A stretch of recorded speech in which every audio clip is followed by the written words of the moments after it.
નમસ્કાર અને 24 ન્યૂઝ નેટવર્કમાં આપનું સ્વાગત છે.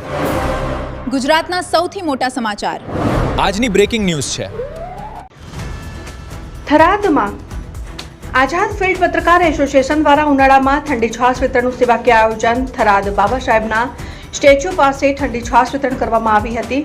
ઉનાળાની આકરા તાપમાન અને કાળઝાળ ગરમી વચ્ચે થરાદ શહેરમાં આઝાદ ફિલ્ડ પત્રકાર એસોસિએશન ગ્રુપ દ્વારા માનવ સેવાનું ઉત્તમ ઉદાહરણ પૂરું પાડતો ઠંડી છાશ વિતરણ કાર્યક્રમ યોજાયો. સમાજ સેવાના હેતુથી યોજાયેલા કાર્યક્રમમાં શહેરના મોટી સંખ્યામાં લોકો જોડાયા હતા અને ઠંડી છાશનો લાભ લીધો હતો. મળતી માહિતી મુજબ આ આયોજન અંદાજિત 2000થી વધુ લોકોને ઠંડી છાશનું વિતરણ કરવામાં આવ્યું. ગરમીમાં રાહદારીઓ, વાહન ચાલકો, મજૂર વર્ગ અને સ્થાનિક નાગરિકોને રાહત મળે તે હેતુસર આ સેવાકીય કાર્યક્રમનું આયોજન કરવામાં આવ્યું હતું. કાર્યક્રમ દરમિયાન લોકોમાં પણ ભારે ઉત્સાહ જોવા મળ્યો હતો.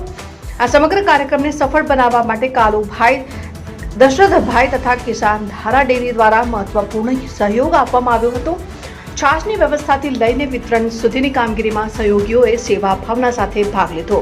સાથે જ આઝાદ ફિલ્ડ પત્રકાર એસોસિએશનના તમામ સભ્યોએ એકતા અને ટીમ વર્ક સાથે સુંદર આયોજન કરી કાર્યક્રમને સફળ બનાવ્યો હતો. સભ્યો દ્વારા ગરમીમાં લોકો સુધી ઠંડી છાશ પહોંચાડવા માટે સતત સેવા આપવામાં આવી હતી. સ્થાનિક લોકોએ પણ આ સેવાકીય કાર્યને બિરદાવ્યું અને આવી સામાજિક પ્રવૃત્તિઓ સમાજ માટે પ્રેરણારૂપ હોવાનું જણાવ્યું હતું. ગરમીના સમયમાં લોકો માટે કરવામાં આવેલ આ આયોજન માનવતા અને સમાજ સેવાનો ઉત્તમ સંદેશ આપતું બન્યું હતું.